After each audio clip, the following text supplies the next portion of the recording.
ককা আইতাহঁতৰ বিয়াৰ পাছত আমাৰ যি আঠমঙলা খায়, ঠিক সেই আঠমঙলাও তেওঁলোকক খাবলৈ নিব বা নীতি নিয়মৰ মাজেদি তেওঁলোকৰ বিবাহ পাৰ হ'ল।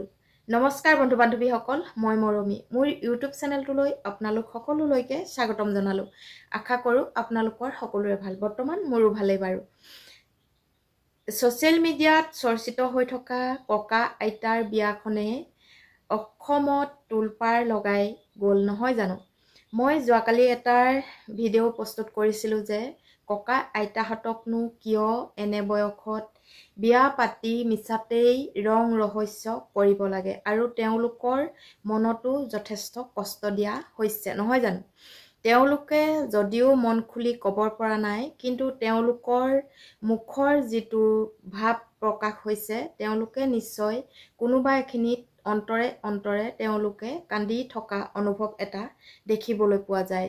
যিমানেই আনন্দ নকৰক, তেওঁলোকৰ ক'ৰবাত যেন কিবা এটা দুখে খুন্দিয়াই আছে তেনেকুৱা এটা অনুভৱ হয়।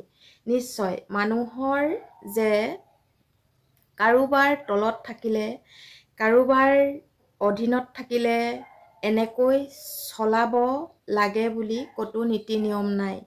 হয়, প্ৰমোদ তালুকদাৰ যিখন বৃদ্ধাশ্ৰম, তেওঁ সুন্দৰ কাম কৰিছে। বৃদ্ধসকলক বৃদ্ধ বৃদ্ধা সকলোকে তেওঁ আশ্ৰয় দিছে। তেওঁ হয়তো ইমানেই পুণ্য কাম কৰিছে, তেওঁ ভগৱানে সদগতি নিশ্চয় দিব আৰু সদগতি পাইছে বুলিয়ে তেওঁ কিছুমান আচলতে ভুল কামো কৰি পায়।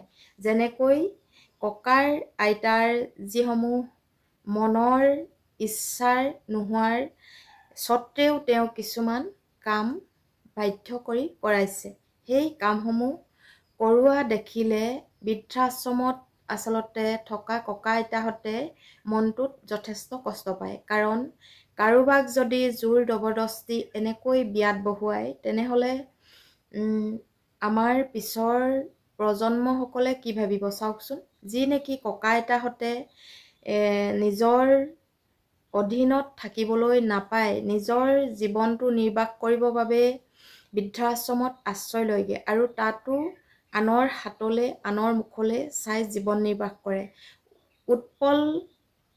উৎপলক চাই তেওঁলোকে হাতলৈ মুখলৈ, আৰু উৎপলে হয়তো যথেষ্ট সুন্দৰকৈ বৃদ্ধাশ্ৰম কেইখন চলাই আছে আৰু সেয়েহে বহু বৃদ্ধ বৃদ্ধাই তেওঁ আশ্ৰমখনলৈ ঢাপলি মেলে।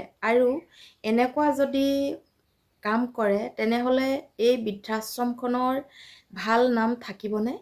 তেওঁলোকে হয়তো জোখতকৈ বেছি কৰিলে বুলি মই ভাবিছোঁ। কাৰণ এগৰাকী কন্যা উলিয়াই দিওঁতে যেনেকৈ কান্দে, ঠিক তেনেকৈ তাত তেওঁলোকে কন্দা কটা ইতিমধ্যে সকলোবোৰ দেখা গৈছে। কাৰণ সেই কান্দোনটো ক'ৰ পৰা ওলাইছে, কিয় ওলাইছে, সেইবিলাক আচলতে ক'বলৈ গ'লে বহুত কথা।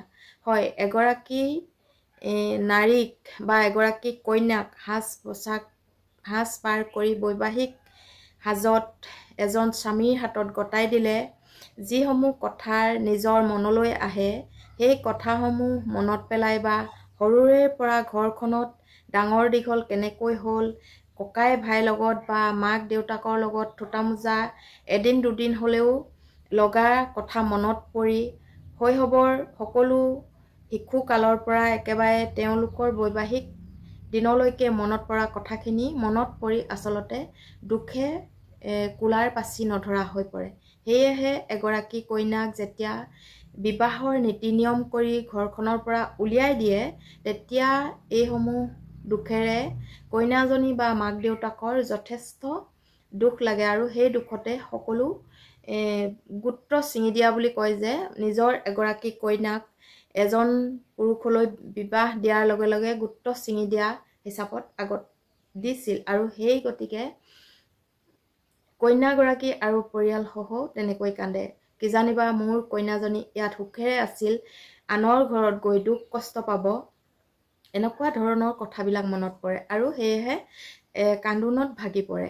আৰু ঠিক আমি আজিকালি বিয়াবিলাকত ইমান কন্দা কটা নেদেখোঁ। কাৰণ আজিকালি বিয়াবিলাক হৈছে ইজনে ইজনক বুজাবুজি হৈ 5-6 বছৰ ভাল পোৱা হৈ বা তেওঁলোকৰ মনৰ সকলো কথা আদান প্ৰদান কৰাৰ পাছত এজন ল'ৰালৈ এগৰাকী ছোৱালী বিয়া দিয়া হয়। আগতে 2 এদিনতে বা এমাহৰ ভিতৰত এগৰাকী ছোৱালী এজন পুৰুষক গতাই দিয়া হৈছিল। সেয়েহে বহুত কথা মনলৈ আহি আচলতে অচিনাকি এজনৰ লগত বিয়াত বহাটো কেনে হ'ব এনেকুৱা ধৰণৰ কথা মনলৈ আহি দুখ কৰে। কিন্তু এতিয়া বৃদ্ধাশ্ৰমত যিখন বিয়া সকলোতকৈ চৰ্চিত হৈ আছে আৰু সেই বিয়াখনত দেখিবলৈ পোৱা গ'ল কইনাৰ আঙুঠি পিন্ধোৱাৰ পৰা ধৰি সকলো নীতি নিয়ম, জোৰোণ আৰু হোম যজ্ঞ সকলো দেখিবলৈ পোৱা গ'ল। কিন্তু কইনা ওলাই দিয়াৰ সময়ত তাতো ধুমধামেৰে কন্দা দেখিবলৈ পোৱা গ'ল। আচলতে এইবিলাক দেখি দুখ লাগিছে।